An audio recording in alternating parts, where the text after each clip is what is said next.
L.K. Advani resigned when his name appeared in the Jain Hawala papers. Now it is a reversal of roles. What are your issues? Issues are farmers, issues are young persons, issues are women, issues are number of other. Whether Parliament having majority of a particular party has all the powers or they have to work, or the Parliament of India has to function within the provisions of the Constitution. En bloc vote against BJP or in favor of the party who is in a position to defeat BJP. But I did not find even a single instance where media was forced to post some fake or some other news, and that culture and ideology does not permit them to control media but they invaded India only for the purpose of loot. They were not sparing even the Nawabs, Muslim Nawabs, from their loot.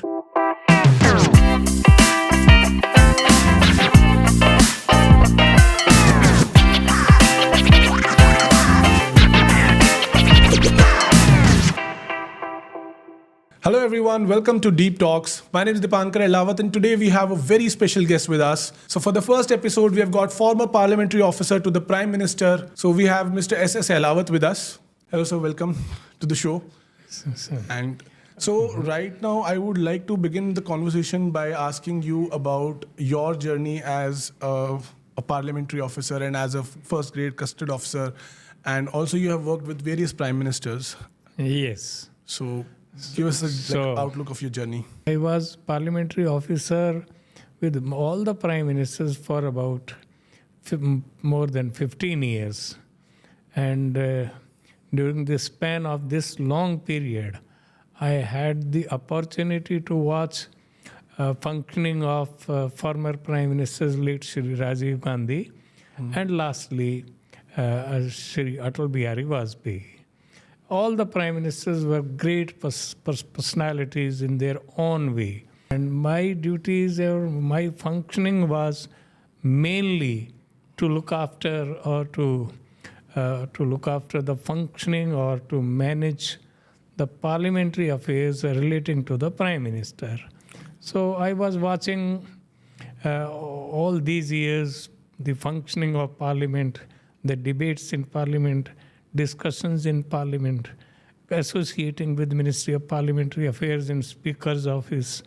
So in that way, it is a long experience sitting in official gallery of both the Houses of Parliament and coordinating everything relating to Parliament or parliamentary matters where the Prime Minister was concerned. Okay. And in the evening, at the end of the session of that day, I was putting my analysis of the proceedings during the day. Also giving my comments or suggestions on that which would be placed before the Prime Minister every day in the evening. Okay. That's really privileged to have you here because you've worked for 20 years almost, I think, starting from Shri Rajiv Gandhi until Atal Bihari Vajpayee.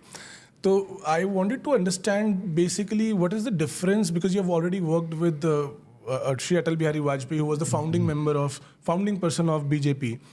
And I wanted to understand what BJP during Atal Bihari Vajpayee rule and BJP during the Narendra Modi rule, how it is different and what is the contrast between each party functioning or the agenda or the whole narrative that the party is presenting in the public today.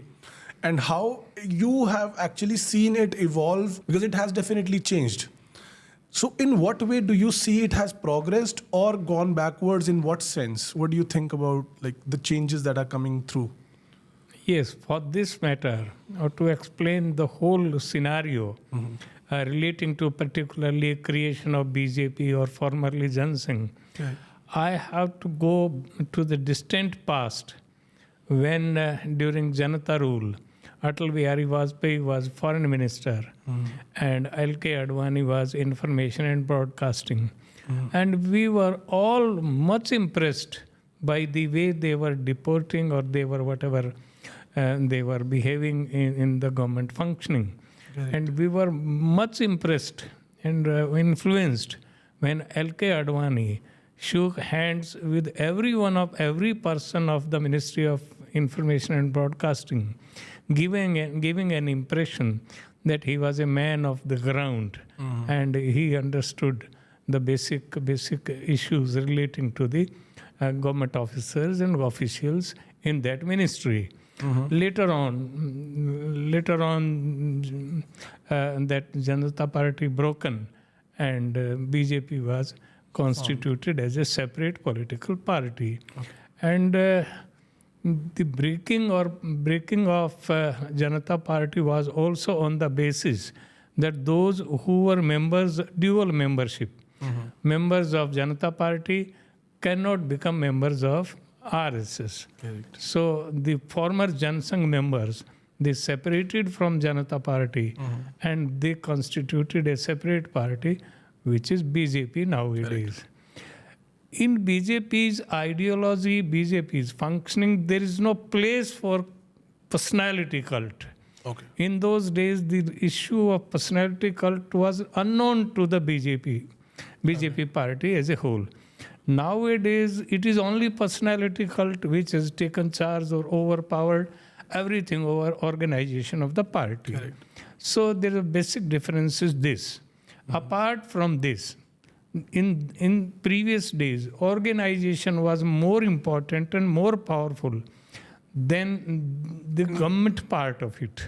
So Atal Bihari Vajpayee was Prime Minister, L.K. Advani was Deputy Prime Minister, but the overall control over the government functioning and over policies of the government, it was from the organization, and the supporting organization was RSS in those days. Nowadays, RSS has been reduced to virtually a non-existent so far as the functioning of the government is concerned. Right. So in those days, it was like this. Second difference is, in the beginning or in those days, BJP was a party with a difference. Correct. Every third sentence coming from the top level leaders of BJP was party with a difference. L.K. Advani resigned when his name appeared in the Jain Hawala papers. Okay. And he declared that he would enter into Lok Sabha or Parliament only after getting clearance from the charges or allegations made in the Jain Hawala case. So is Vajpayee, when he spoke, I was directly connected with the sentence, when Vajpayee declared in Parliament कि वो चिमटे से भी नहीं छुएंगे ऐसी government को जो defection से बनाई जाएगी. So he lost and he went to the president to give his resignation on that day. We have So this is how the basic difference between the two has come to the fore. Secondly, Congress in those days was a party without any ideology, without any principles, full of defections and full of persons coming from every party. They were joining Congress. So now what I found is that BJP has undergone a process of Congressikरण. Okay. Now it is a reversal of roles. BJP is nowadays previous Congress, and Congress is nowadays the party with a difference, as it used to be the case of BJP in those days. So this is how the difference has come up. Now the organization is not very important. It is immaterial in managing the affairs of the government, policies of the government, and functioning of the government. So, as you said, there is a personality cult right now in BJP. Do you think there is a space for a personality cult in something like a democracy? Because any individual which becomes big, larger than life, is there space in democracy for such a personality cult? Because we have to either think about it, has the democracy deteriorated or has the democracy changed its own face just because someone else's face has become a cult or a personality cult, as you just said? So what do you think? Is that the democracy has changed, or is the India still the democracy that it always was?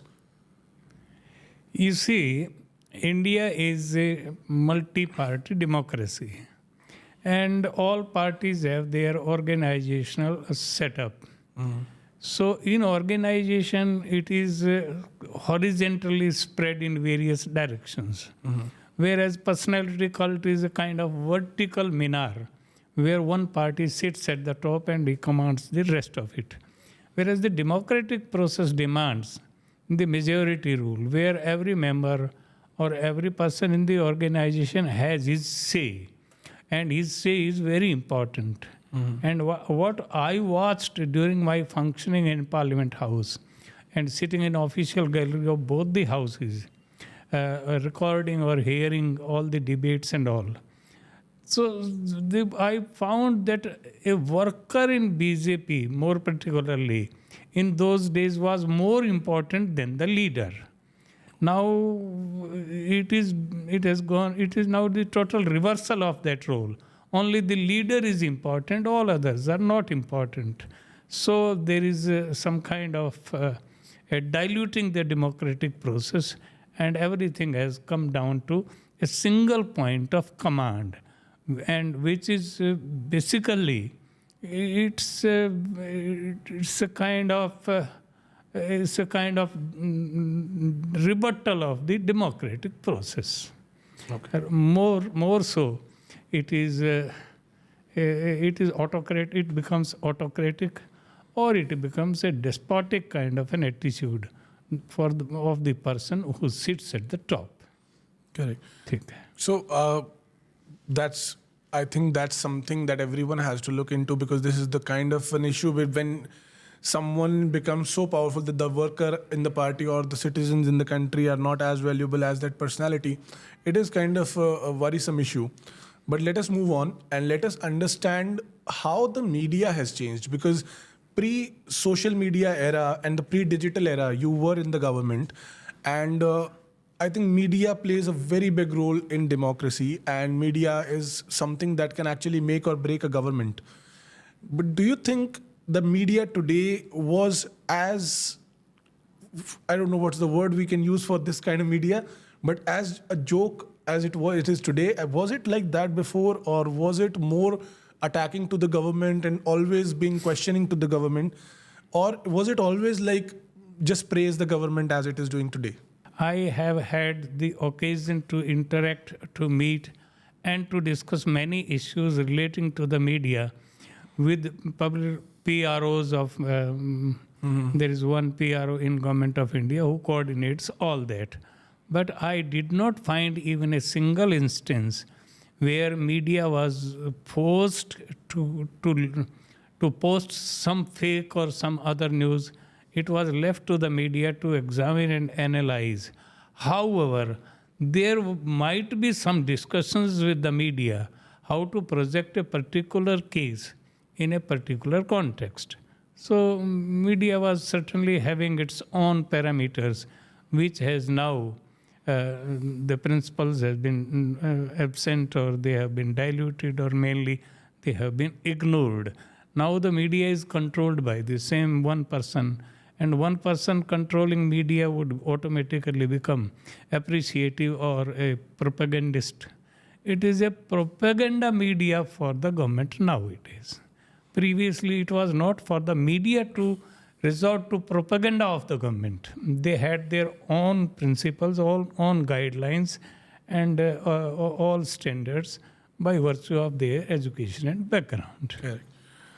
Okay, so I think media is not something that we should talk a lot about, because they don't hold that kind of value today. So let us just move on to the next.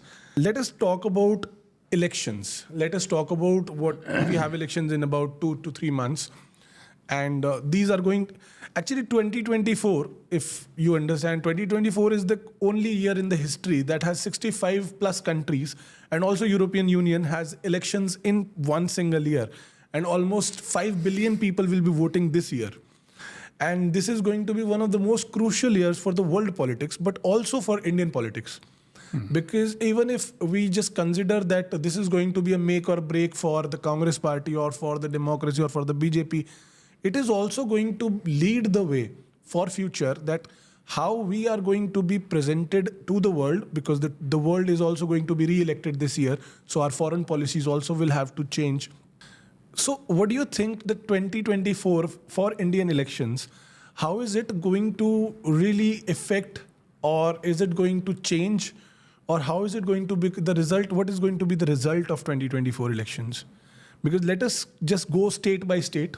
Let us not talk overall, because you're also a political analyst. I forgot to mention that in the introduction, but you're also an expert political analyst with over 20 years of analyzing different politics and state politics and national politics also. So let us just go through the entire nation and let us see which state can change or which state will be going in which direction. Let's start with Leh Ladakh first. So what do you think is going to be the outcome in Leh Ladakh? First of all, I would make it very clear that there is a basic difference between elections in the past and forthcoming elections in 2024. And that basic difference is that previously the elections and every such activity, electoral process and the outcome of the elections were within the framework of the Constitution. And now there has been a particular tendency for the past about 10 years to jump over the walls of Constitution and claiming that Parliament is supreme, not the Constitution is supreme. The basic debate is whether Parliament having majority of a particular party has all the powers. Correct. Or they have to work, or the Parliament of India has to function within the provisions of the Constitution. Correct. So 2024 has become more important and more crucial in comparison to the past elections. So now, if we go into the intricacies of the electoral process, the appointment of election commissioners or chief election commissioner, or number of other things, use of these VVPATs and all have gone into a kind of debate this time. So something has to be made clear that where the direction of the election would be. However, as it seems to everyone on the face of it, if you go state-wise, then Jammu and Kashmir, the 3 seats of the Kashmir Valley, they were never for the ruling party of BJP. And 3 other seats were BJP can find it hard, or BJP can contest. So BJP in Jammu and Udhampur, there is BJP, and they can give a strong fight to the Congress or other parties or India group.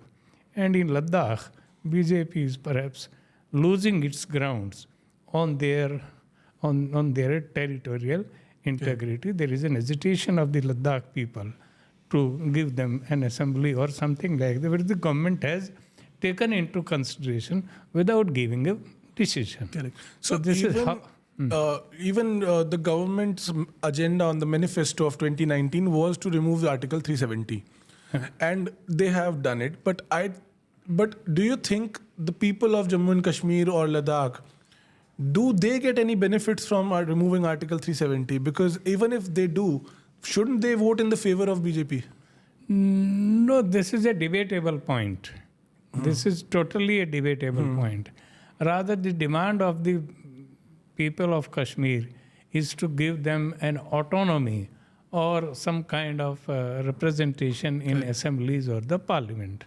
So the question of removal or maintaining that Article 370 is not very important now. The very important point is how to give them representation in the assembly and parliament. So does Article 370 affect the people of Jammu and Kashmir in any way? Not much. It is only going to be a political agenda for Not much. It is change of the guard and nothing else. Okay, the rules and the life of all those people is going to still be the same. Virtually. So, okay. So let us move on to Punjab now, because we see that Punjab farmers are protesting right now. They have been barricaded outside Haryana. Yes. And almost all the districts along the border have internet shut off. There is also one death of one Shubkaran Singh in farmer protest. So what do you think Punjab is going to, how is Punjab going to vote in this election? You see, Punjab has never been a bastion for BJP. BJP can never go into Punjab without having some support from local groups like Akali Dal. Akali Dal is nowadays apart or separate from, and they have denied to associate with BJP. So the role of BJP or the position of BJP is almost nothing in the absence of Still, how many seats? party. How many seats in Punjab? No seats at all. None. No, not at all. Okay. The only fight is directly between AAP party and Congress. But they are in an alliance. Moreover, even AAP party is losing its ground on account of their non-interference or non-fulfillment of the demands of the farmers who are now sitting on the borders of Haryana and facing number of hardships, including tear gas cells and other pellets and other kind of, where one young person has died because of bullet injury. So the farmers, Haryana and Punjab are states of farmers.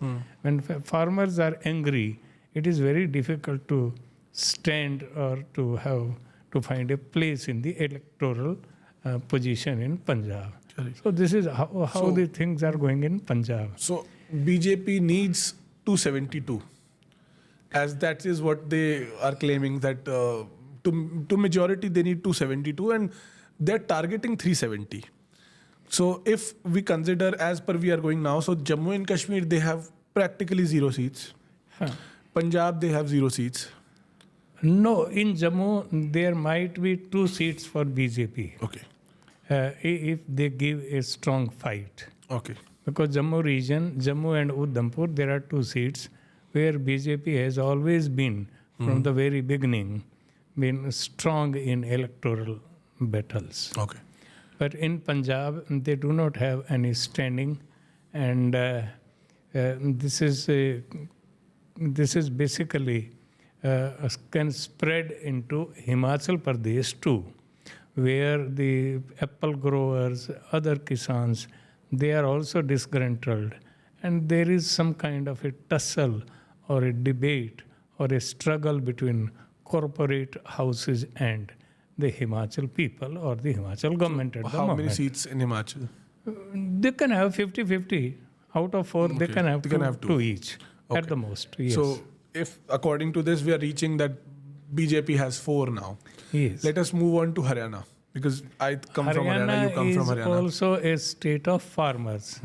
Farmers constitute a major portion of the electoral list. So there are certain other caste considerations also, because there might be some fluctuations in calculations because of the caste factors. Right. So in my opinion, might be 50-50, 5 each, with no other. 5 each means 5 for BJP and 5 for Congress. Yes. But with no other standing for any other party. Correct. So this is how I foresee or I am visualizing the position in these states. Okay, so how many Haryana? 5? 5. But last time, I think 10 was the complete win for BJP. So what makes you think It they'll was lose the 5? last election, number one, it was not as crucial as it is today. And the particular issues of farmers were not on the forefront. And more particularly this MSP and other issues, they are now concerning every caste and every community in Haryana. Previously, it was exclusively on caste lines. So I think 50% is good number for. 50 number looks 50. To be appropriate number at the moment. It will be easy for 5 will be easy, but if they fight, they can actually get more. BJP can get more. They can, but certain areas are also BJP strong areas. So that is the thing. So moving on to Delhi. Delhi has 7. In Delhi, for the past 2 general elections, BJP has scored all the 7 in both the elections. But this time, it looks to be very, very difficult to have all the 7. Because previously, Congress was at the 2nd position, our party was at the 3rd position. But if you combine the strength of both the parties, it far outsides the electoral of the BJP. So it seems that at least BJP can take at the most 2 seats from Delhi. Okay. And it is a great setback because Delhi is very important for the purpose of elections in India. These seats are 7, but its impact is far higher than 7. But are we being too optimistic or too anti-BJP in this sense? Because there's just 2 seats for BJP in Delhi, because Delhi has always been supportive of the BJP for the past 10 years. So is it going to be such a big difference that they drop from 7 to 2? You see, previously there was a division in anti-BJP votes. Now, this time, there is collaboration of the 2 forces which were otherwise fighting against each other. Congress, yes. The total votes were divided into 3 components. One is BJP, Congress and our party. But now the 2 parties have come together to fight against BJP. Do you think that coalition is going to work there, that alliance? It's actually very weak. It looks very weak. It is not a positive combination. But on the negative side, they have to come together. On the negative side, I mean that they do not jointly work for a single person, but they are together while opposing the BJP. So anti-BJP votes would be put together. It may be Congress or AAP. Okay. So moving on to UP now, the majority seat shareholder of BJP, 80 seats. UP is a one state, of the majority, one of the states that can actually make or break the election. Yes, UP is a state from where the road to Delhi comes. Always. So this time, the things are entirely different. BJP has failed to realize that they have done some actions which united the Muslim voters, and this time I hope and I see that Muslims would en bloc vote against BJP or in favor of the party who is in a position to defeat BJP. And there are number of districts where, like Rampur district, where the Muslim population is more than 60%. Right. There are number of other in Western UP and other areas where the Muslim population is more than 50%, and some district more than 40% or 30%, and in all, it's around 19% in the state.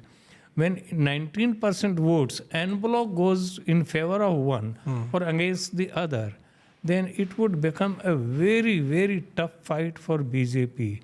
Though they are claiming 74 out of 80, or they are 80 out of 80, but on the other side, they have to put their strength, and they have to put a very brave fight to get anything above 50. In UP? I don't know. I think BJP is going to score more than 70. Do you think no? Because they are very positive about BJP. Last time they scored 62. Correct. Thereafter, they took 2 more in by-elections, so it was 64. But this time there are about 30 seats which are in the red, which the BJP has to fight with strong. Okay, so 60, you are saying very strong. If they fight, they'll get 60. Very strong. No, 60 is a far cry. Okay. In my opinion, it would not exceed 50. And the Samajwadi Party and Congress now they have come together. So their SP's core voters plus Muslim population en bloc is come to the winning edge in most of the constituencies. So if we consider 50 for BJP, who's the 30 seats going to? 30 seats India bloc. What about BSP? BSP has about 11-12% of votes now. In all likelihood, BSP would come to the India bloc. And if the BSP fails to join India bloc, in that case, it would be the end of, or it would be at the vanishing point of BSP in UP's politics. Because on the other side, there is Congress President Mallikarjun Kharge, who also belongs to a scheduled caste category. And most of the non-Jatav scheduled caste might join Congress or might vote for Congress in the hope and expectations that Congress would give a scheduled caste prime minister after the elections in 2024. Okay, so we'll come back to that because we want to discuss if Congress is actually going to make Mallikarjun Kharge the president, prime minister. But we'll come on to that topic in a while. But let us continue with the whole states and their division of the seats. So let us move on to Bihar now. Nitish Kumar, commonly called as Paltu Ram these days. What do you think Nitish Kumar is going to be performing in this election? Because Nitish Kumar has, I think, 18 seats last time. And what do you think is going to be the result in Bihar? In Bihar, important is not Lok Sabha elections. Important is how many assembly seats Nitish Kumar now carries. It is only around 42, 43 seats. And now he is on the weak wicket. So what he was thinking, that by joining BJP, or he would have the assembly elections along with Lok Sabha. Because when Lok Sabha elections take place, then there would be some increase or enhancement in the number of seats and he would cease to be on the weak wicket. However, there is every likelihood that he has failed in achieving his objectives. So, in all likelihood, within a week or so, he might jump again towards RJD but things would be different. How is this going to work for a party that big? Because Bihar politics do actually care a lot about Nitish Kumar. And if Nitish Kumar switches sides so oftenly, how are the people of Bihar going to actually trust someone like that? Yes, because even if they vote for Nitish Kumar, let us say that they are all BJP supporters and they want to vote Nitish Kumar because he is also supporting BJP. But if after that he switches sides to Congress or vice versa, how are the people going to actually trust someone like Nitish Kumar? Rather, they can just vote directly to BJP or Congress. You see, Nitish Kumar, by changing sides so frequently, has lost all credibility among the voters. However, still, there are certain core voters of his caste, because Bihar is dominated by caste politics. There is no Kamandal or there is no BJP's communal politics. It is mainly dominated by caste politics. So he has 6% of votes at his side belonging to his community and a few others from the most backward or classes. So how many seats in Bihar? So I hope previously he got 17 seats. Now he might fight 17 seats in BJP coalition, which is also an impossibility. But still, he cannot go beyond 7 this time. 7? 7, yes. And the alliance of BJP and Nitish? Previously, BJP was 20. So BJP might maintain its 20. But so other seats... Overall, NDA will get 27. NDA will get 27. And 27 to 30 and 10 seats to the India bloc, RJD and Congress. So let us consider 30 for this. Even during last election, Congress won Kishanganj, which is having the most powerful electoral tilt towards Congress because of Muslim voters in ample quantity. So 30 seats, you're saying 30 seats we can definitely move ahead. Ki BJP and Nitish Kumar will get 30. Yes. Okay. So let's move on. We are on 91 seats so far. Yeah. Let us move on to West Bengal now. West Bengal is the biggest. Mamata Banerjee is there, and it holds a very big political value and political price. The majority of that. West Bengal is like to give a strange and wonderful results during 2024 elections, being Congress, which was at nil. Congress, which got only 2 seats in last elections and virtually nil seats in assembly elections, yes. won an assembly seat in by-election, giving surprise and giving shock to TMC. Yes, shock to TMC and BJP political actually. parties. Correct. Reason being, this time West Bengal has a sizable population or sizable section of voters, Muslim voters, who are so strategically placed in 2024 that they would vote for a national party which could defeat BJP or which could replace Prime Minister Narendra Modi, rather than giving any vote to a regional party who is failing in the past many elections to replace or to give a stiff opposition to the BJP. So how many in Bengal? In my opinion, BJP was earlier having 18 seats.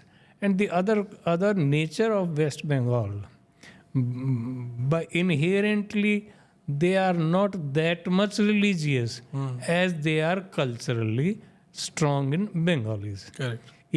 So they have got their own Bengali culture. So all religious, their deities are different from other Hindus. Correct. So they are not religiously fanatic. They are fanatic to the Bengali culture. But that is where the contradictory statement, like you just said, that Muslims in West Bengal are one-sided. Today they are united. But again, if we consider that the religion is not a very big factor in Bengal. Yes. How is Muslim going to vote? Because if religion is not a big factor and Bengali culture and the Bengali language is the important factor.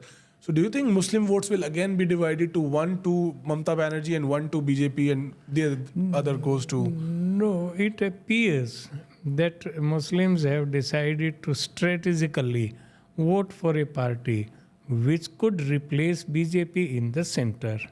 BJP has some chances in West Bengal because of the Bihar and Hindi-speaking population, or migratory population from Bihar and Jharkhand in West Bengal. So BJP cannot be so easily ignored, but they cannot retain their 18 seats which were previously taken by them. Okay. So this is exactly So 18 they are going to get definitely. At the most they can 10. Okay. And what about Assam? Assam again, the state government is BJP. Assam is a very interesting state in the northeast, having 14 seats. So Assam is a state, again, where Muslim population has scored a lot of weight in electoral process. So it is over 30% now. So the BJP is not likely to get all the, rather 11 seats they won in the last election this time, because Muslims are strategically united to vote against BJP. So I hope so, and I visualize that not more than, it can be reversed. 3-4 seats for BJP and rest to the Congress and the opposition. So 4 seats for BJP in Assam. Huh. And moving on to Mizoram, Meghalaya. Tripura. In other smaller states in Northeast, Manipur is still burning, this situation is peculiar. Correct. In Manipur, for the past about 1 year, there is a fight between Christian cookies with Hindu Metis. So there is a particular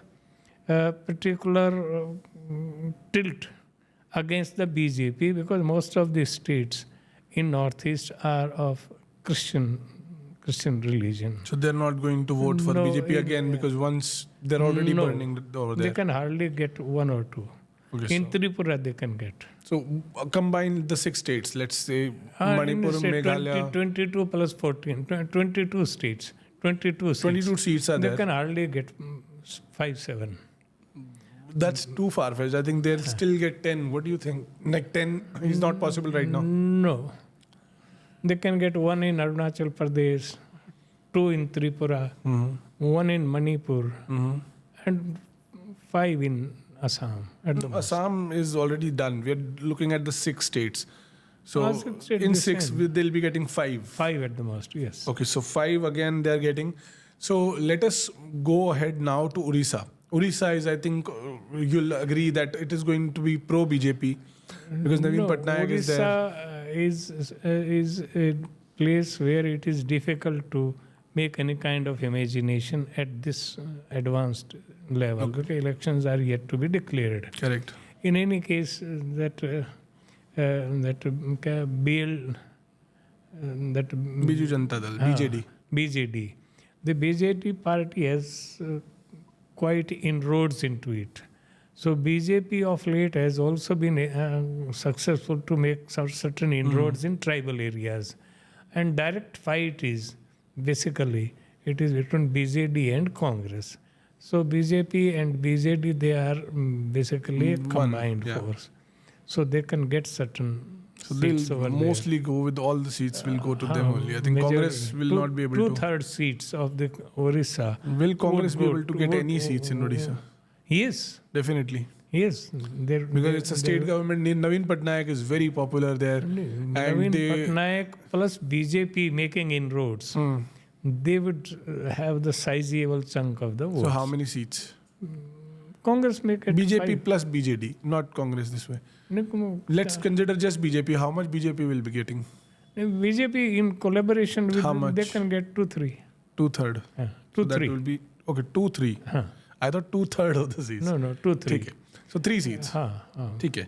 So moving on to now the southern states, which is let us talk Madhya Pradesh first. And then we'll Madhya Pradesh, Jharkhand and Chhattisgarh. It is Chhattisgarh. Yeah, so Madhya Pradesh, Jharkhand and Chhattisgarh. So Chhattisgarh, what do you think Chhattisgarh is going to be? Because Chhattisgarh politics is also very fragile right now. They have already protests going on. In Chhattisgarh, BJP will have 8-9 seats. 8-9 seats are going to be there. Okay. Because you see, there are many things, many factors around. Money, power, other things, government support and all. Because Chhattisgarh is very important even for someone like Adani. And it is they do not want to lose a state like Chhattisgarh. They would not leave anything to chance while fighting elections in Chhattisgarh. Correct. That is the thing. So how many seats are going to be? 8? Minimum. 8 BJP. Yes, minimum. And pushing it to 10 possible. Might be. 10 is possible. 10. So let us consider 10 because we want to give the best chance to BJP. Let us just analyze how they are going to be making the majority. That's 2/3. We are looking at the majority, but we are also looking at the number that Narendra Modi has announced, and a lot of time Amit Shah has also announced that ab ki baar 400 par ya fir 370. So we want to take this number, we want to give the best possible outcome for BJP, and let us say if they can actually make the number of 370. And we are taking also the consideration, will they be able to make a majority as well? So we are taking both considerations. They are talking about 370 because they have in their view to implement their own agenda after the elections, because 362 but is the we will come back to that again. The agenda after the election, the Modi 3.0, we will discuss after that. But we have to continue the states because we want to see how the majority is going to be proved on the floor. So let us continue to Jharkhand now. What is about Jharkhand? In Jharkhand, in MP's election, BJP will have an added benefit. So out of 14, they would secure 10. 10. Possibly 12. Because Adani's and manufacturers and So they possibly 12. Let us give them 12 this way. 10. 10. Okay, 10. What about Madhya Pradesh now? Madhya Pradesh, there are 2-3 seats for Congress and all BJP. Total how many? 29. 29 seats going to BJP.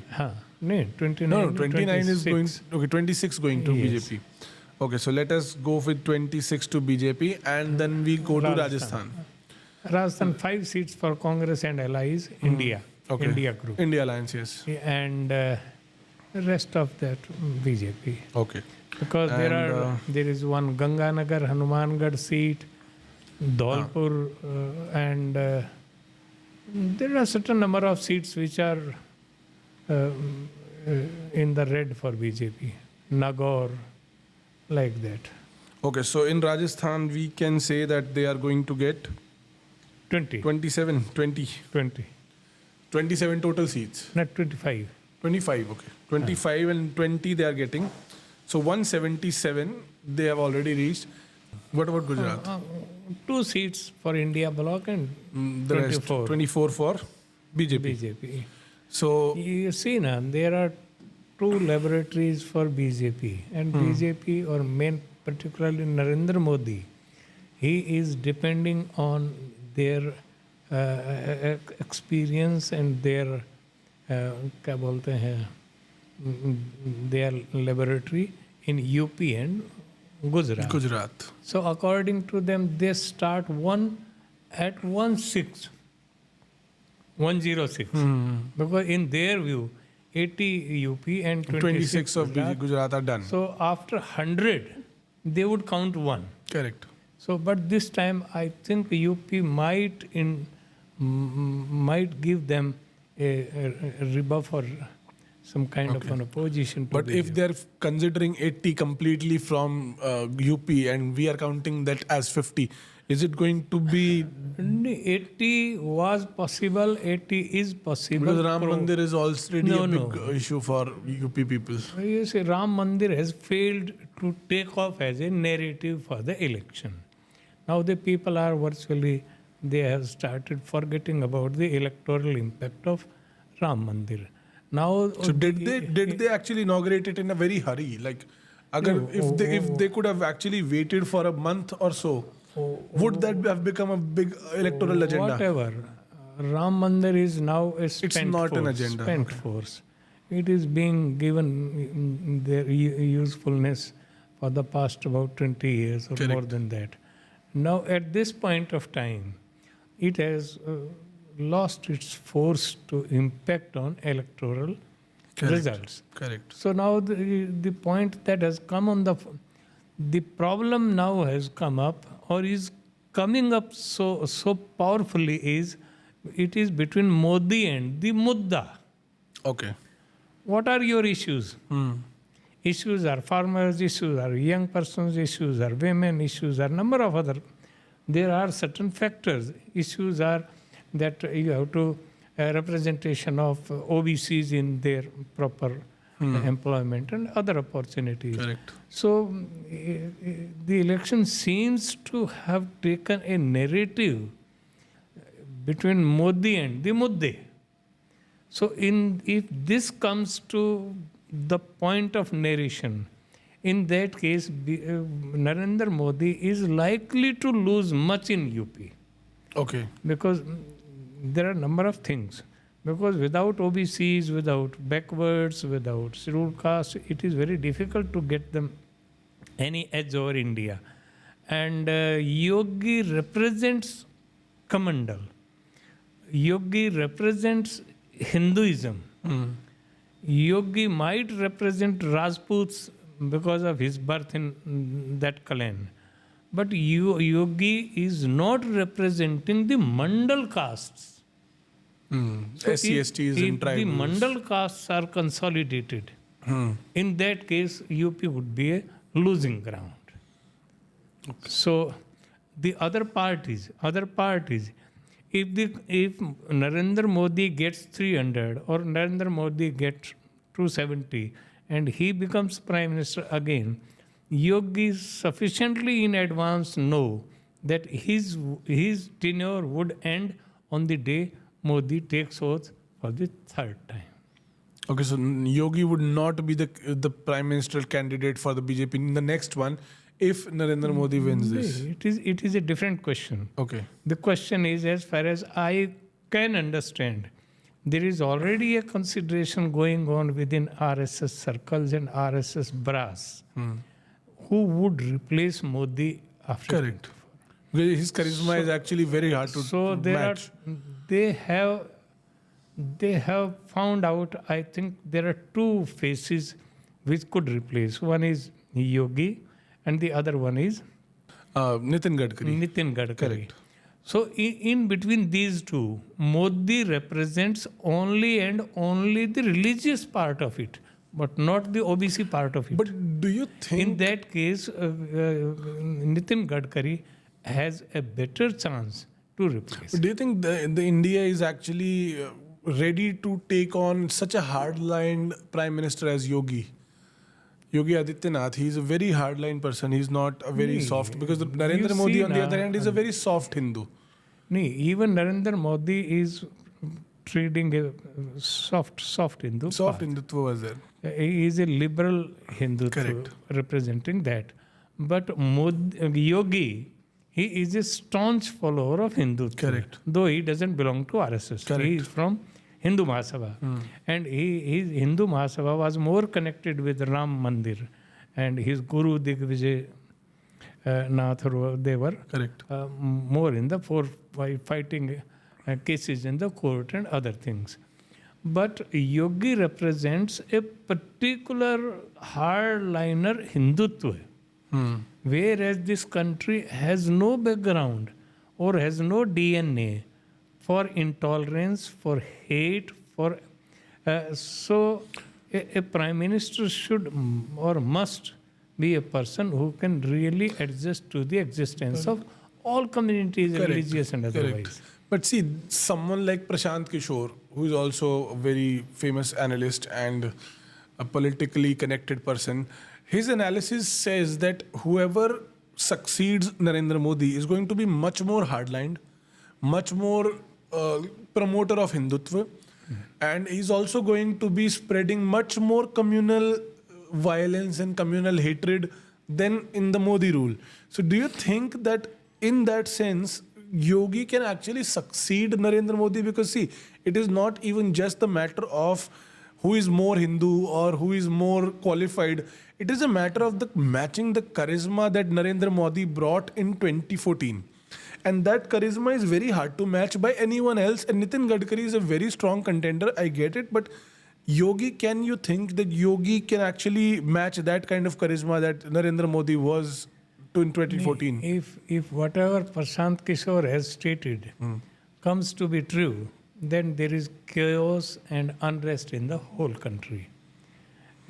It is not a country of that kind. Hindus are never united. Hindus never wanted Hindutva to rule them.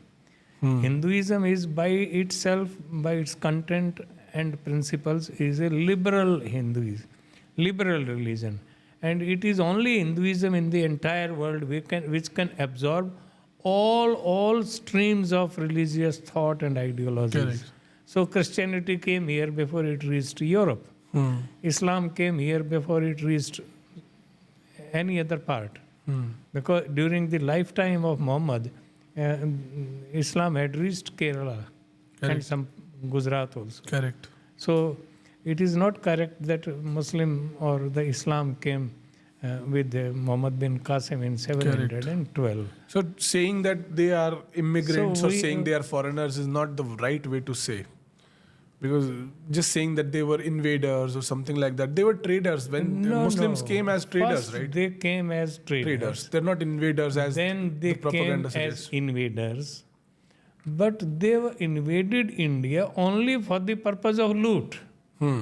They were not sparing even the Nawabs, Muslim Nawabs, from their loot. Correct. So when Muhammad Ghori, when Abdali, Nadir Shah, and whosoever came, he looted even the Muslim Nawabs from their treasuries. Correct. So it is a wrong to mention that they came to spread religious fanaticism. Correct. So I think The one person who tried this was Aurangzeb. I think. was Aurangzeb, and who was toppled.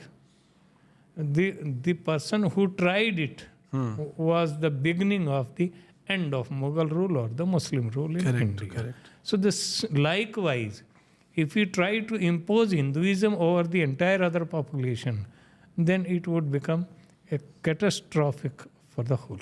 Okay. So we'll get back to the Hinduism part of the nation again.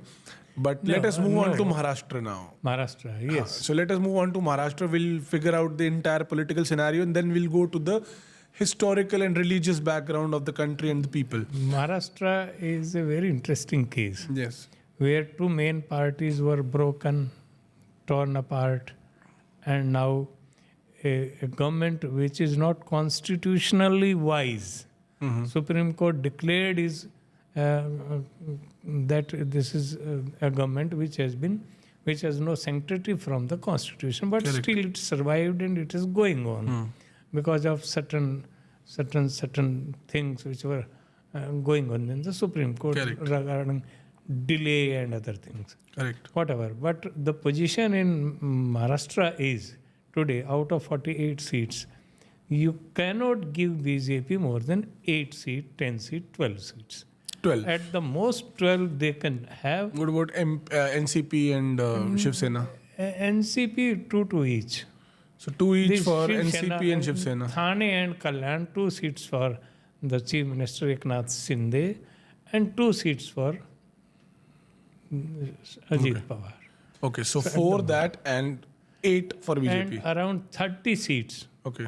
beyond all reasonable doubt, they would be going on the India bloc. Okay. Reason being that most of the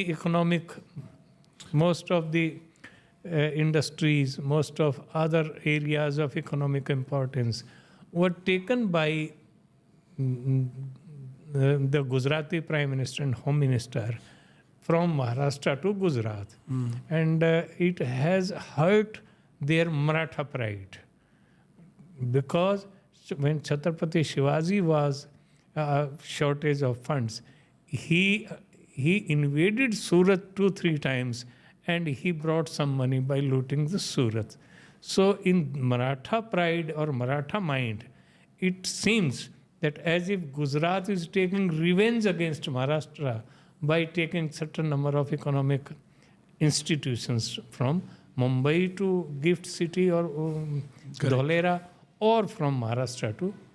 But RSS being headquartered in Nagpur, RSS functioning out of Nagpur, and Nagpur being a very hard Hindutva city, do you think Maharashtra would actually have a chance to get more seats? Because No. Even in my assessment, RSS has been brought to a position of no importance.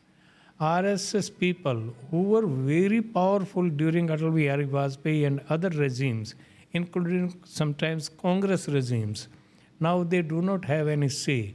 And the old guard of RSS would not support the BJP's elections this time. correct. Okay, so we'll go with 8 for. And in other case, there is a sense of fatigue in Maharashtra. There is some kind of a fatigue that the Maharashtra voter is They're feeling. tired of it, huh? Yes, that Because is. always they're voting for someone else and then the party breaks and goes Yes, back to yes, BJP. yes, that So is. their votes are being wasted for the past 10 years.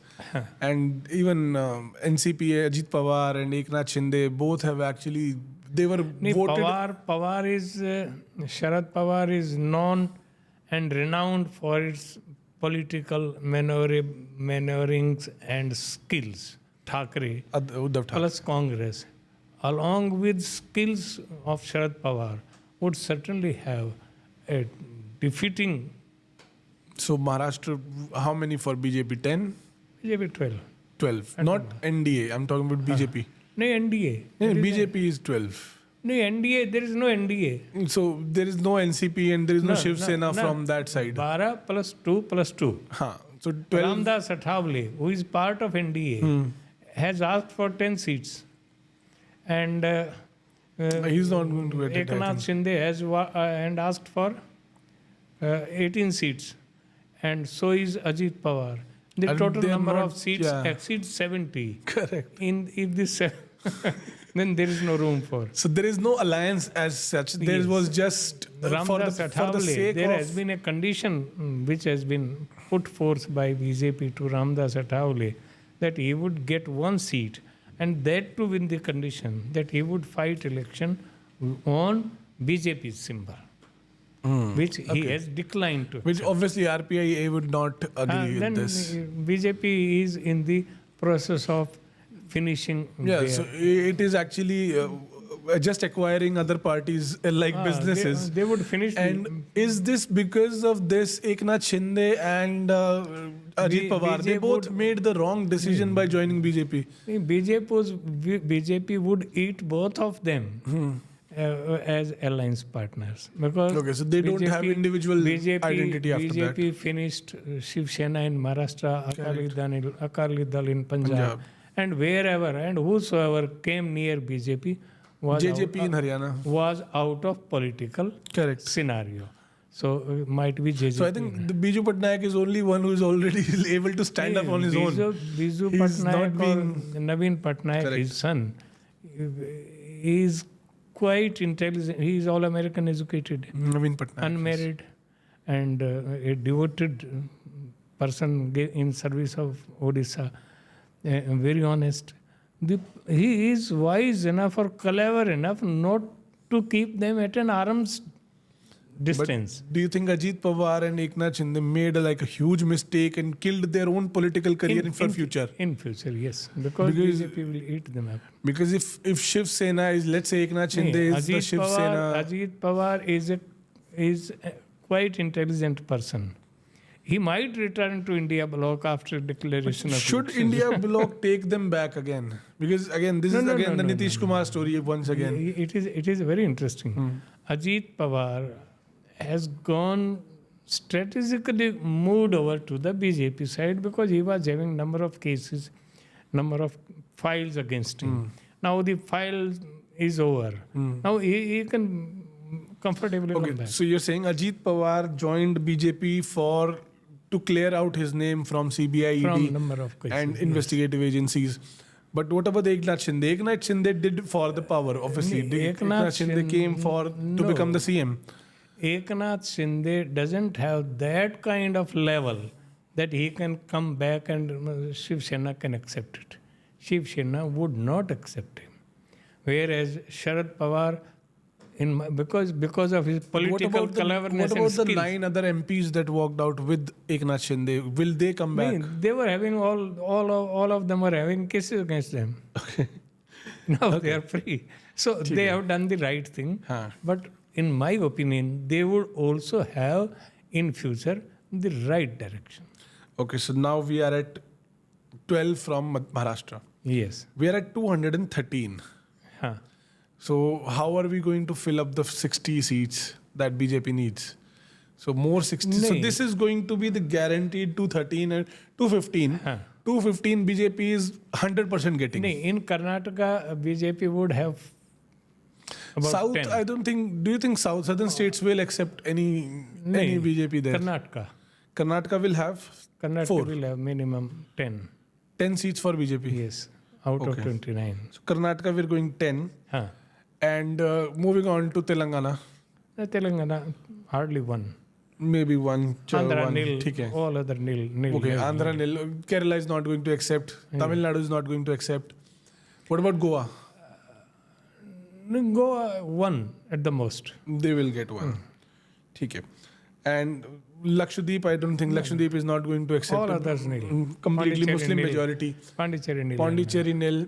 And our Prime Minister Narender Modi forgets that making inroads into South without support from a regional party is an impossibility. Perhaps he doesn't understand the particular content and nature of the Dravidian culture. Correct. They were against Sanatan Dharma. If you talk about language, it would hurt them much. Language and Dravidian culture is more powerful and a factor rather than... But what about the popularity of someone like Annamalai? Annamalai is for the sake of certain benefits from the central government. Yes, but his popularity is increasing a lot. His popularity is nil. Only for once, a BJP MP has won from Kanyakumari, never in the past. Okay. So BJP is not going to have any impact on the southern states? Nil. Out of 129, 5, nil. we have counted. 5 may be there. 5. 4 from Karnataka and 1 from Telangana, and that's it, I think. Nil. Yes, nil. Karnataka 10. 10 from Karnataka, 1 from Telangana. 1 or 2 from Telangana. 1 or 2 from there. Yes. So we have reached 225. So 225, we are getting that BJP will get 225. That is done. If BJP gets 225, in that case, BJP will form the government. Government forming is not the problem. Narendra Modi would be replaced by another person from BJP. See, forming the government for BJP is not the problem right now. They will form the government. The question comes. Question comes with how much? 225. They would require around 50. So 50 MPs would give support to the BJP government on the condition that Narendra Modi will not be the head of the government. Correct. That's it. So even if this happens, we forgot Uttarakhand, sorry. Uttarakhand 2-2. 2 again. 3-2. Let us just say 2. What about Sikkim? All Congress. All Congress is there. You see, in the northeast state, they will go with power. Okay. ठीक है. So agar this happens, so first of all, let us just pre-settle this thing that 370 is out of the question. 370 is not going to 370 was only for creating a false narrative a narration or a narrative which is beyond all possible imagination. Because even 260, they were declaring 370 because they might get 362, which is 2/3 of the total strength of Parliament, giving power to Parliament to amend any article of the Constitution. Okay. But it is far-fetched. This is a far cry. This is not going to happen. So BJP is likely to get a serious setback in most of the states. And more so because issues of unemployment, issues of farmers, issues of women, issues of many things, and issues of Jawans, or there were this army, Agniveer and other things, they were all counterproductive. More, if we analyze more minutely, every action of Prime Minister Narendra Modi has been counterproductive for the purpose of results in 2024. Every action is counterproductive. Correct. He opened fire and other things on farmers, counterproductive. He brought Agniveer, it was counterproductive. He brought demonetization, it was counterproductive. GST. He brought GST, it was counterproductive. Correct. Again, is the devolution of powers and the allocation of funds to the states, it is counterproductive. So most of his actions are counterproductive and they are not likely to give good results for the BJP. Correct. So number 2, when a political party is headed by a person like Prime Minister Narendra Modi, who is almost a one-man show, would finish the party to keep surviving himself, he would eat up the party. As it is today, I do not have the correct figures, but more than 45% of BJP legislators, members, assemblies and other office bearers, they are defected from Congress. So BJP has converted itself into a Congressikaran, as you said. erstwhile Congress party or Congressikaran, and Congress party has just on the reverse is coming on the sound principles of politics.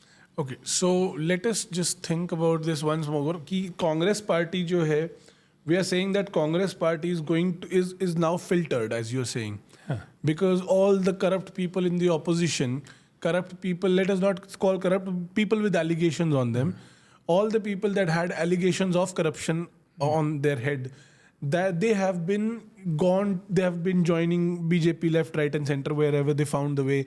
And now they are actually being whitewashed to the BJP. And now BJP is becoming the party that has the most people with corruption allegations. Yes.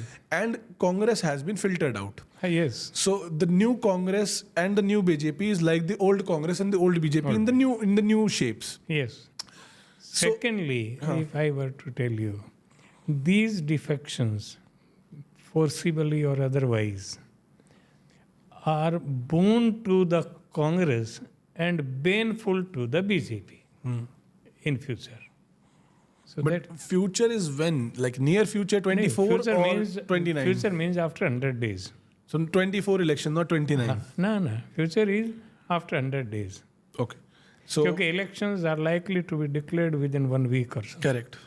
So let us come back to one point that you said, that Muslims vote are not going to be to any regional party. What makes you think that Muslims have been united like this suddenly? Because Muslims were already, some Muslims were voting to AIMIM, some Muslims were voting to TMC also, some Muslims in different parties, different states, they were voting for different regional parties. What makes you think that India has, or not India basically, what incidents from the BJP government made Muslims unite like this? This time, flouting all imaginations and foretelling, Muslims are strategically united, and they are very thankful to Narendra Modi that he has done something in a manner which united them.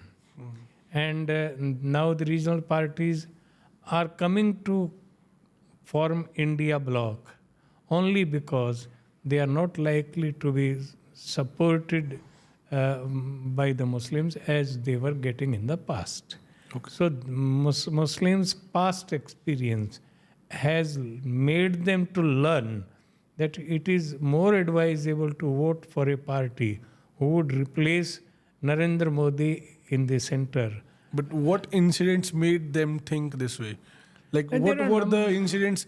Because see, as a prime minister, we cannot just say that social media hatred against the Muslims or something like that against the Muslim was the propaganda or the agenda of the central government. Central government, what were the incidents or the decisions taken by the central government that actually affected Muslims on a such deeper level that they had to unite? There were lynchings, there were many other things, and there was a long rhetoric, like Ali or Bajrang Bali, like Kapdon Se Pehchano, like many other things, or ultimately the mega show of Ram Mandir, which is otherwise a personal to every individual to have any religion or to follow any ideological on that way. And UCC. So this kind of rhetoric have basically united the Muslims into one compact group who are, in my opinion, strategically they are voting for a party which would defeat BJP in the center. Okay. More so, for the past 10 years, there has been no MLA, no MP on the BJP side who is a Muslim. They were openly calling that they do not need votes of Muslims. They were openly calling that they would not give ticket or any ticket to a Muslim. But why is BJP doing this? Because they have clearly shown that they do not need the votes from the south. They have clearly, their actions have shown that they do not need the southern states' vote. They want to promote Hindi. They want to do everything that is something not accepted by the southern states. One. Second, they're also doing everything that they can that to some kind enrage the Punjab farmers and Punjabi people, because they also believe that they do not need the Punjab votes. Again, in the Manipur is burning, and the 6 states of there, not considering Assam, the 6 states over there are already ignored as such that BJP thinks that we do not need these seats. So what exactly is such a confidence in BJP that they think that we can actually ignore, or they're also ignoring the Muslim votes again.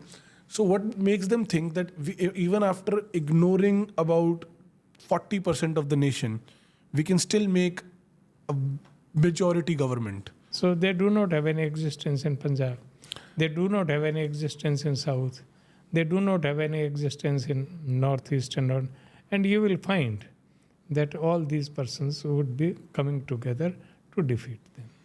But can they are be so depending on only 5 states: UP, Chhattisgarh, Rajasthan, Madhya Pradesh, and Gujarat. Bihar. 6. No, Bihar. no, Because Nitish is there, okay. UP, Madhya Pradesh, Chhattisgarh, Rajasthan, and Gujarat.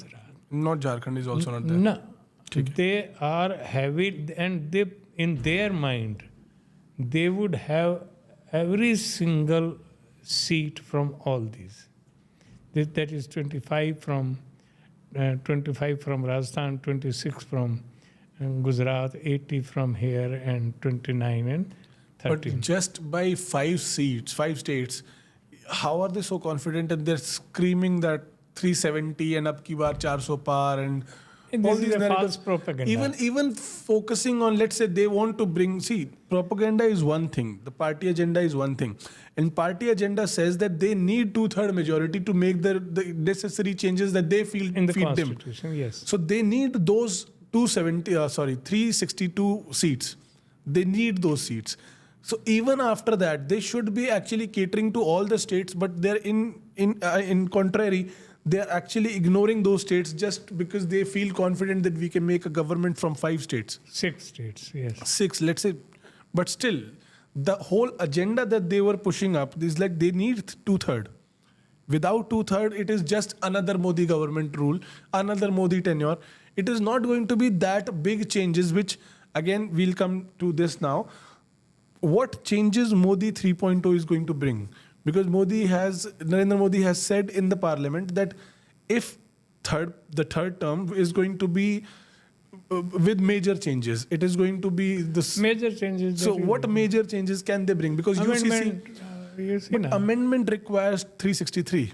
Yeah. If they're ignoring southern states, they're ignoring northeastern states, they're ignoring the Punjab state, how are they going to bring that 363 to do those major changes? If the BJP has 362 seats, then the parliament would be free to bring any amendment in the Constitution. Absolutely. Any amendment in the Constitution means that your federal structure might be at risk. Correct. And your freedom of expression, your fundamental rights might be withdrawn, some of them at least. And there are certain other things too. And there might be some increase in number of seats in parliament in proportion to the population. There are a number of other agendas. Devolution of funds to the states can be withdrawn or reduced. Now, previously it was 45. Now I think it is 42 or 40. 41. It can further be reduced to that level. It was 41, but they just paid 36. Yes. And so they've already lost. At this point of time, GST, which was promised to be given at 12.5% increase every per year, annual, yes, is now lakhs and lakhs of crores are pending with the central government, and states are just short of funds. If this is the case, how something like 2/3 majority can be even possible? It cannot be even imagined in this scenario. It is simply not possible. Right. It is simply not possible. But you see now, immediately after 2014 elections, when Narendra Modi became Prime Minister, he said in one of his speeches, I am a Gujarati and I know business. Business means marketing. Correct. कि मैं गुजराती हूँ और business करना तो जानता ही हूँ. तो he is only doing business at the top by sitting at the top of the government. He is simply wherever he goes, whatever he does, there is a economic factor behind it. He might visit Bangladesh, there is an economic. He might visit any other country, might visit Israel, there is an economic factor. Might visit any other place, might visit South India, there is an economic factor. So might visit. So he is a businessman, and he knows how to use propaganda as a tool to do business. Okay. The post or the seat of Prime Minister for him is a tool to earn profits or to do business. One more question that I want to ask is, since we are focusing on 2024, and there is, as the media, we have spoken about, the media has become kind of a joke. We want to talk about why the media is still so focused on presenting Rahul Gandhi as a failed candidate. Because media is at this point of time, like let's say right now in 2024, we are going to get elections declared within a week, and we're also going to have the elections within a couple of months. At this particular point of time, has it ever happened in your experience that media is just crushing the opposition, just telling them, okay, this is a failed candidate, they're launching them 3 times and 4 times and whatnot? But media, why is media doing this? Is it because see, media works for revenue, right? So media works for ads, and ads are given by the government. Totally fine. During the government tenure, you are doing whatever the government is telling you. But in this particular point, doing this isn't this anti-democratic? Like, forget about the tenure. Yes. Right now, if right now media is crushing them, shouldn't Supreme Court or shouldn't the Election Commission come in between and say that you cannot talk about this towards an opposition or even the government for say? Let the people have built their narratives. You do not force your narrative on the people. So now the media is not media. Media is not that it used to be, and it does not come within the definition of media. Media is now controlled by at the most 10 houses. Mukesh Ambani controls 23 or 25 channels. So Adani has control over number of. Correct. So they are doing business, and every action, as I told you, that media is now in business, not in journalism. So their journalistic part is over 10 years ago. So, now they are only doing business, might be with Narendra Modi, or might be with any absolutely. other person. So continuing on to this, let us hypothetically assume Congress comes into power. As you just said, media is not journalism, it's a business. And Congress party also has a history of like supporting businesses and telling them what to do and what not to do, even supporting their businesses and growth. What makes you think that even if Congress comes this time and they're not going to act the same way and they're not going to control the media and the channels the same way that BJP is doing the same? No. Congress has a very rich past. It is 150 years old party, and they have got their own culture, and that culture and ideology does not permit them to control media or to put restrictions on freedom of expression and speech. They do not have that kind of story. However, Congress would certainly ensure that media is not used by industrialist or the capitalist like this. Moreover, this time, our Prime Minister, Narendra Damodar Das Modi, he is tilted towards chronic capitalism, whereas Congress in all spheres, including media, is a middle marcher. A socialist. Not towards left, not towards right. Centrist. They would give free entrepreneurship on the right side, and they would see it looks very nice to hear, and it sounds very good ki maybe Congress is an idealistic party, maybe Congress is a different kind of party. But at the end of the day, see, politicians are going to be politicians. What I want to understand is what Congress party can and why would they not do the same? Because for 10 years, they are being abused left, right and center. They are being called names by the media. How will someone like Rahul Gandhi or maybe Mallikarjun Kharge or anyone from the Congress party, let us not say that Rahul Gandhi will do it. Let us consider the smallest of the smaller, the MPs of the Congress party. They go to media houses and they'll be like, okay, tum pehle bhi jhuke the, abhi dobara jhuko. Because media houses want money. If they're given money, they will do for anyone. No. That's what I'm asking. The position again is that Congress has its own culture. Had Congress been like that, Narendra Modi would have never become Prime Minister. From Anna Hazare movement in, I think, 2011 or 12, the media was being misused by BJP to propagate false information and false propaganda against UPA government. Had UPA government was of this kind of attitude, they could have clinched it in the beginning itself. No, they allowed, because media's propaganda of 2G spectrum, which was false. Media's propaganda of Colgate, which was false.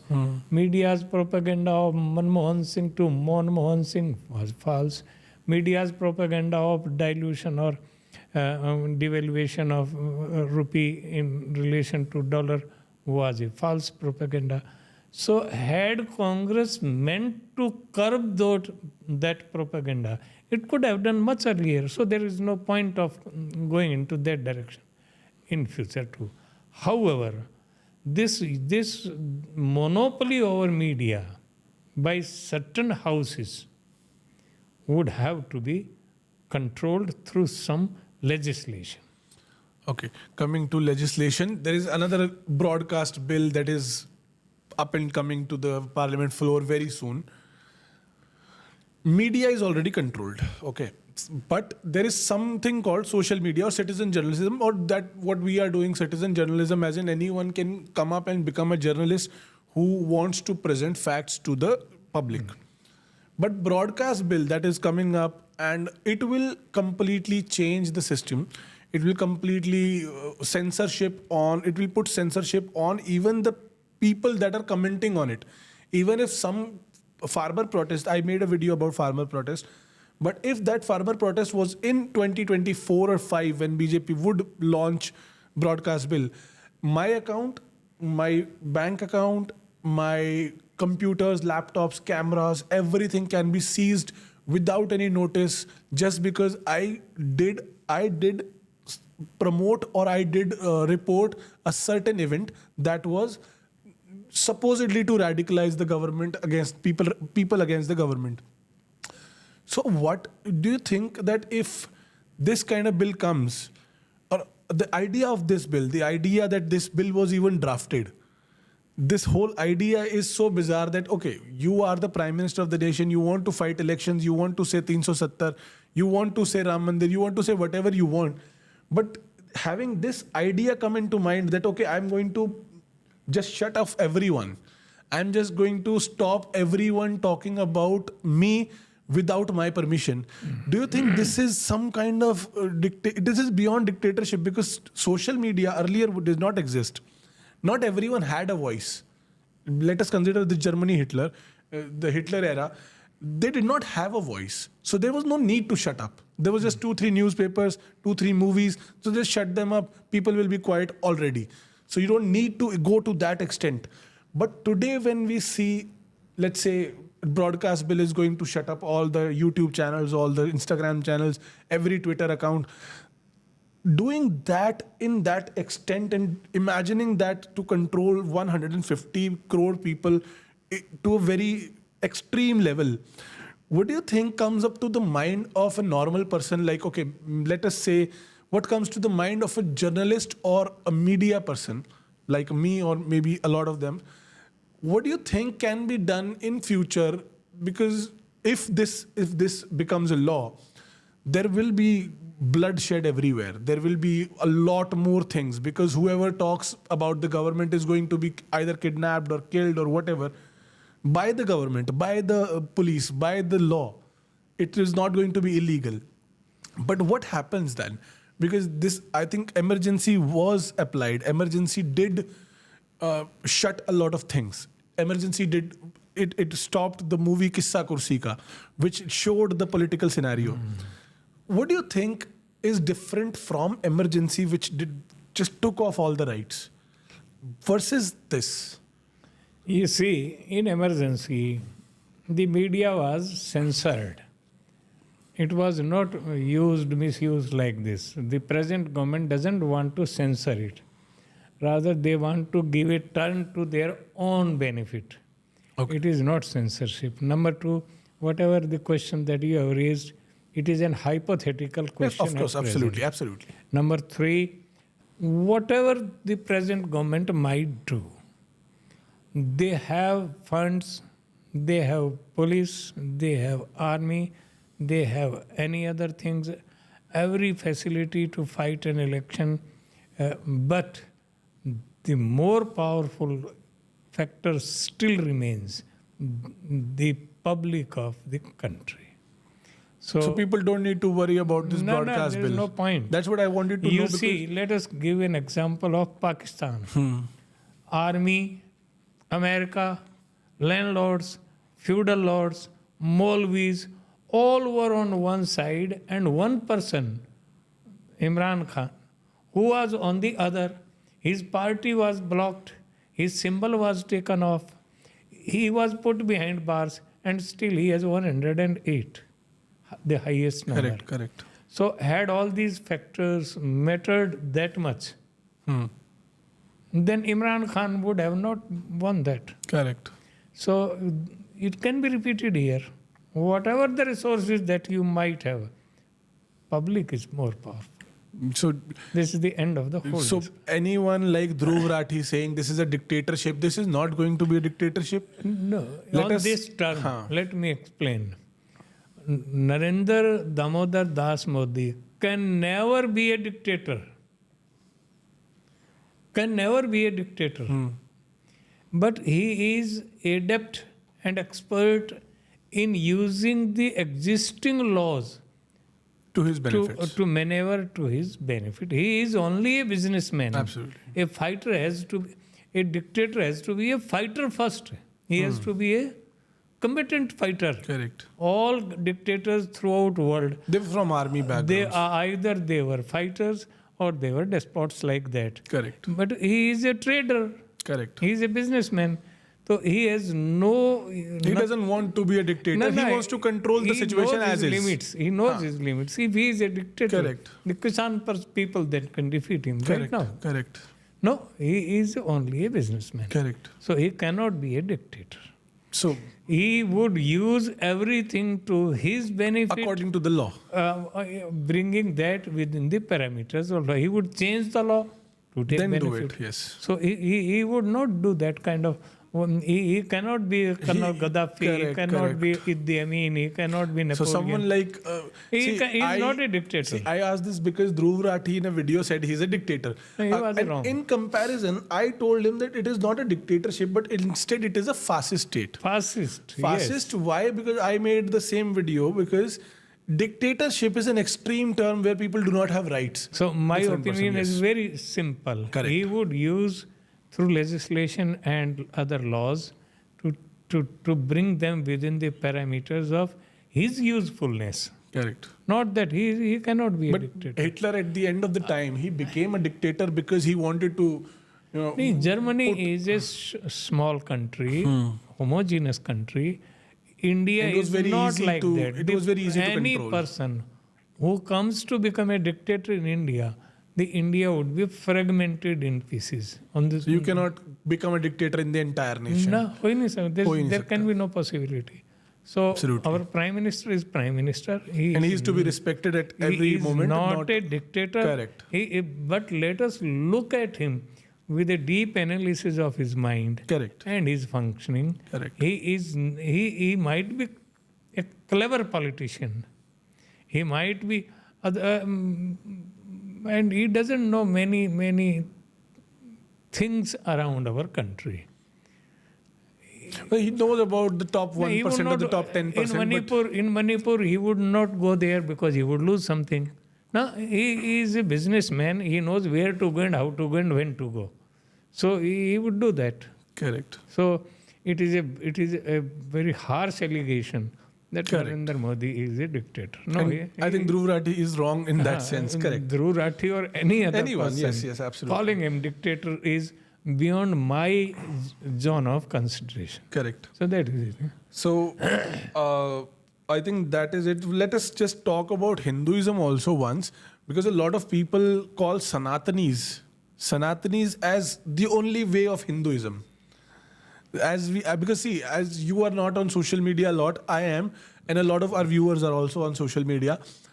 They see everywhere that whenever something Hinduism related comes, they instantly relate it to Sanatani. And Hinduism is not Sanatani because I think, what do you think about, is Hinduism just Hindutva, or Hindutva and Hinduism are two completely different things? Till recently, even Muslims of India, when they were visiting Mecca, Medina or Jeddah in Saudi Arabia, they were called Hindu Muslims. Okay. Because in their view, Hindu is an area or Hindu is a culture around Indo-Gangetic plain. Correct. In their view, those Muslims were Hindu Muslims and we were Sanatani Hindus. Okay. Okay. For Muslims. For Muslims. Okay. Or we were Arya Samajis. Correct. As most of parts of Punjab and Haryana, they do not go for idol worship. Hindu can be a Nastik. Correct. He might believe in any god. He might not believe it. He may be against anti-god. Correct. So Hindu is a vast term. So what do we call that particular, the whole situation right now going on? What are they promoting? Hindu is totally different from Hindutva. Hindutva is different. Hinduism is a comprehensive term covering vast population of India, coming from all areas, all religion and all that. And Hindutva is a narrow term for a particular system where Manusmriti is there, basically the constitution for them. That's the end of it. Okay, so I think I'm a staunch Hindu. Correct. I visit my family deity. I worship in my home daily. And I have puja all around. But I do not follow Hindutva. I am Hindu. So that is the definition of. Perfect. So I think that's about it. Thank you so much for joining me on the first episode. This episode was, I think people would make it a very big hit. And being here is a really privilege for the first episode that we're doing for DeepTalks. And I think that's about it. Thank you so much for watching, everyone. I'll see you soon in the next video. In the next podcast, we'll bring a lot more guests. So make sure to subscribe, make sure to like the video, and I'll see you guys in the next one. Take care. So I wish good luck to your viewers. Thank you.